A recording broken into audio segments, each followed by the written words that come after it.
The United States Food and Drug Administration, FDA, recently said that by law, food makers are permitted to add sesame to their products.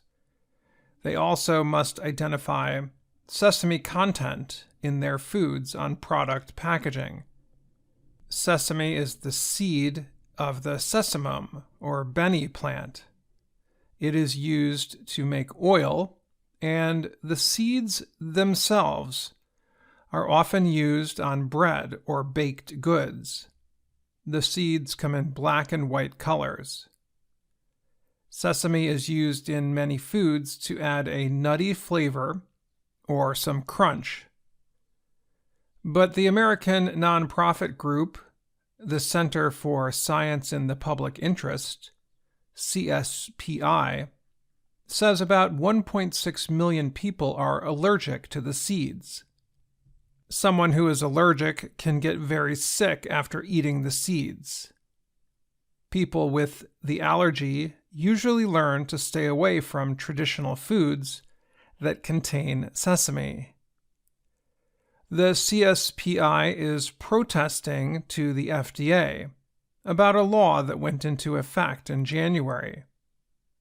The Food Allergy Safety, Treatment, Education, and Research Act, known as FASTER, listed sesame as a major allergen requiring identification on packaging for the first time. Some food companies made changes to their production centers in reaction to the new law. Some cut sesame use completely.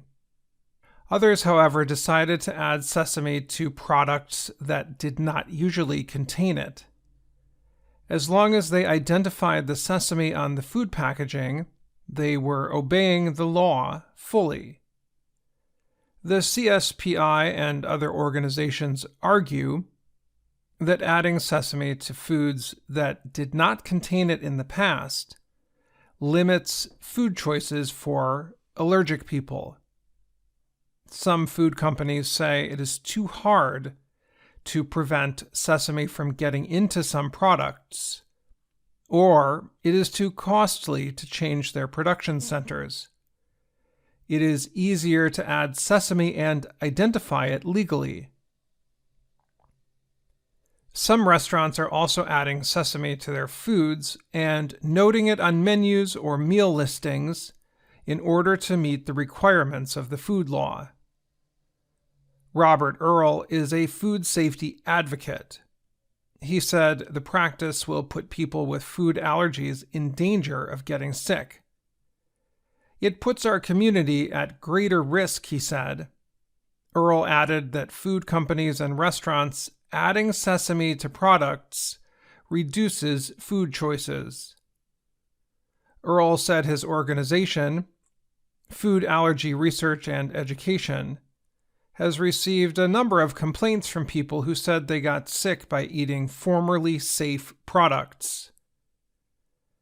Ruchi Gupta is a children's doctor at Northwestern University.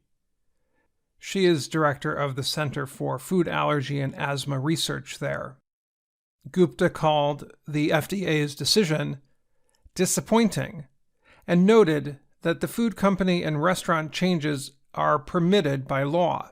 However, she said she hoped the FDA would have come out in a way to try to discourage putting sesame in unusual products. Robert Califf leads the Food and Drug Administration. In a message posted online in 2023, he wrote about companies adding sesame to their foods. He called it a practice with an outcome we do not support. He said it does not break any rule, but that it limits options for consumers who are allergic to sesame.